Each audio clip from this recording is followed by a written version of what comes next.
Hola, ici Ellie de La Voix qui crie dans le désert, le podcast du groupe de méditation Inuani. On se retrouve pour un épisode où je vais reprendre le dernier article que Rodolfo il a écrit sur la méditation à induction. Pour ceux qui ne savent pas, cette méditation, c'est la méditation qu'on pratique avec le groupe. On médite ensemble plusieurs fois par semaine et Rodolfo, c'est notre guide spirituel, c'est celui qui nous fait les inductions pendant la méditation.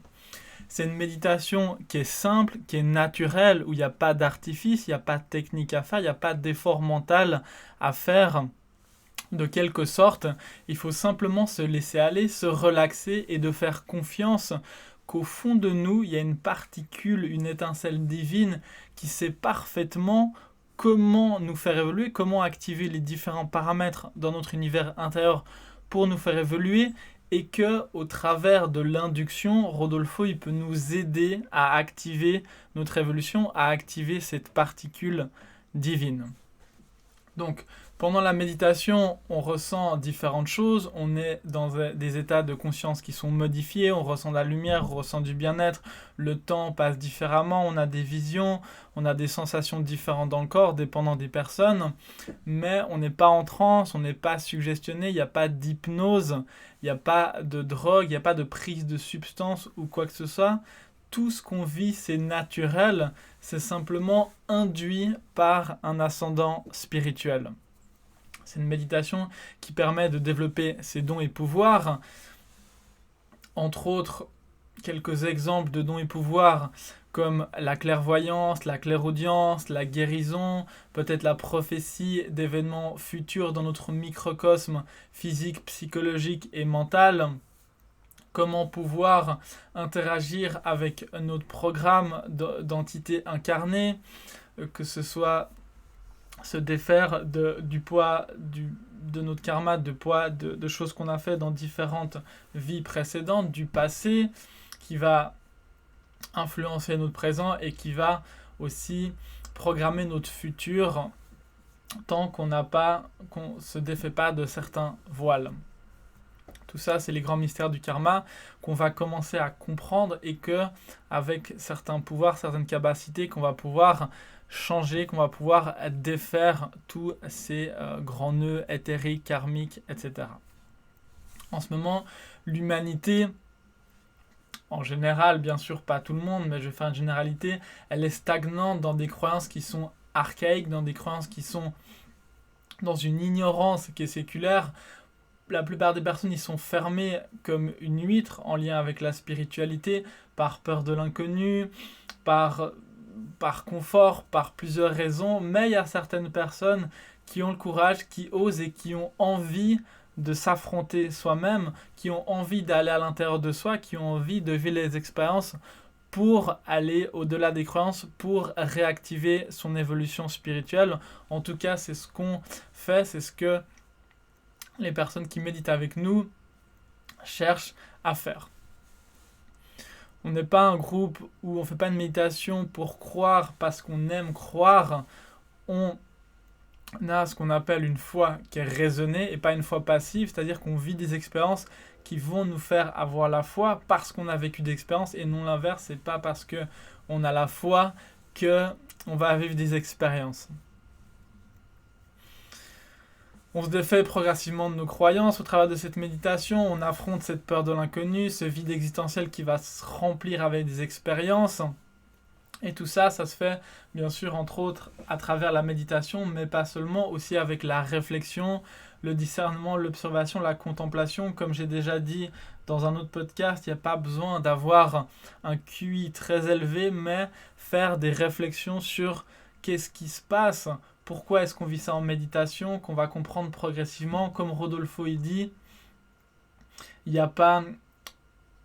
C'est un chemin qui est complexe et mystérieux parce qu'on va vivre énormément de choses qu'on ne va pas comprendre, mais qui n'est pas difficile parce qu'il faut simplement continuer, il faut simplement se laisser aller et progressivement on va comprendre, on va avoir les réponses à d'autres niveaux sur le pourquoi des expériences qu'on vit ou le pourquoi des expériences qu'on ne vit pas encore.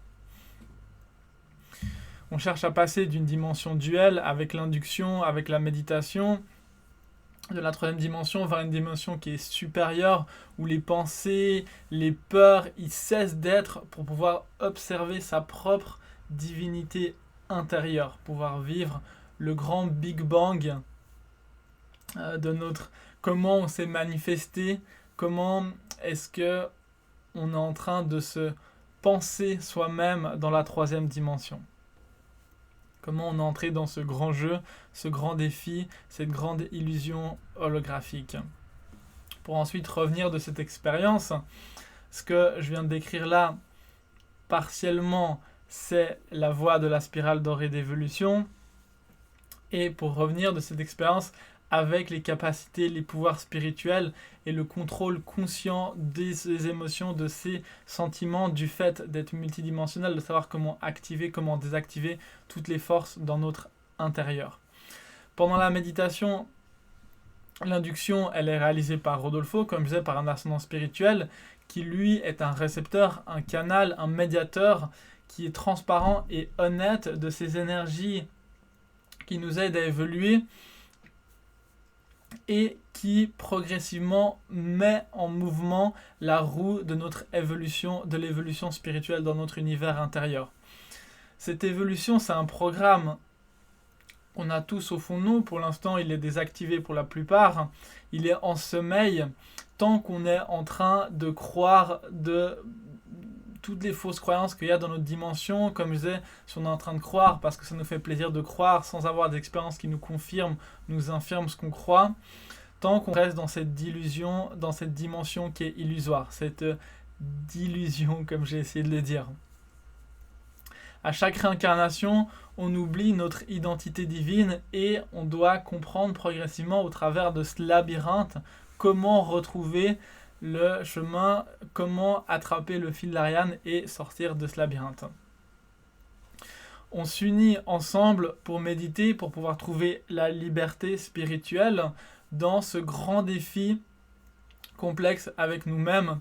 Je parle de liberté entre guillemets parce que, bien sûr, on a une certaine liberté déjà ici. On a notre libre arbitre, on fait ce qu'on veut, il y a des choses qui sont merveilleuses, mais au niveau de la spiritualité, on est enfermé, on est emprisonné, et il y a une autre liberté à un autre niveau qu'on peut retrouver, mais ce n'est pas nécessairement la liberté qu'on entend aujourd'hui, et elle implique certains sacrifices, elle implique de renoncer à certaines croyances pour les remplacer par des croyances plus... C'est pas quelque chose qui va nous manquer, enfin ça peut faire un peu de douleur pour certaines de nos croyances, certaines croyances ça va nous faire une libération, ça va être un poids en moins, toutes les croyances qu'on se défait c'est un poids, c'est un soulagement, mais des fois il y a un peu de douleur qui va avec, et tout ça c'est pour avoir pour aller à un autre niveau de conscience où on va plus se préoccuper par ce qui nous préoccupait avant, le sens va être à un autre niveau, notre morale va être à un autre niveau parce que on sera en contact avec d'autres réalités et on aura conscience d'autres choses qui vont nous donner une nouvelle signification, un nouveau sens. Pour ceux qui cherchent vraiment, c'est quelque chose qui est accessible. Il faut simplement avoir du courage de pouvoir déchiffrer ce mystère et pouvoir devenir un vrai maître transformé, avoir une vraie maîtrise de son univers intérieur, des différentes forces et pouvoir naviguer dans différentes dimensions. Devenir un maître, ça veut dire d'être transfiguré par le feu d'or de cette connaissance et de cette sagesse divine, se faire attraper par la spirale dorée d'évolution pour revivre notre première incarnation, pour comprendre comment tout ça s'est mis en place, ce que je viens de dire tout à l'heure, le Big Bang de notre existence dans la dualité. Pour revenir et avoir la maîtrise et pour servir humblement de manière désintéressée, de manière à être transparent et honnête dans le fait qu'on a simplement envie d'aider les autres dans leur quête spirituelle, qui est la chose la plus pure, la plus haute, à mon avis, qu'on peut chercher ici sur cette planète. Se réveiller progressivement du bien-être psychophysique, de tout le confort de la vie, tout ça qui n'est pas négatif, mais on est polarisé, on est incliné aux extrêmes de la matérialité. Et quand on réalise ça avec conscience, on peut vivre une vie dans un juste milieu où on a notre vie matérielle et notre vie spirituelle sans être incliné, sans être mystifié dans la spiritualité et ne pas faire attention à notre vie matérielle, et non plus sans être incliné au matériel en ayant une certaine maîtrise de notre programme. Si vous méditez pas encore avec nous et que ce que je vous dis, ça vous parle, vous avez envie d'essayer, de comprendre dans votre intérieur qu'est-ce que je suis bien en train de raconter avec ces méditations et ces croyances, je vous laisse cliquer sur le lien juste en dessous. Si vous ne méditez pas encore avec nous, vous pourrez vous inscrire pour la prochaine méditation. Moi, je fais ces podcasts pour donner un contexte autour de notre évolution spirituelle, pour qu'on continue, pour qu'on garde la foi, la flamme, d'évoluer, même dans les moments où c'est plus difficile, dans les moments où il se passe moins de choses spirituellement, pour qu'on continue et qu'on puisse trouver ce qu'on recherche vraiment. Je vous rappelle qu'on fonctionne simplement avec des donations en conscience que vous pouvez faire en cliquant sur le lien juste en dessous. C'est très précieux et je vous remercie infiniment encore une fois.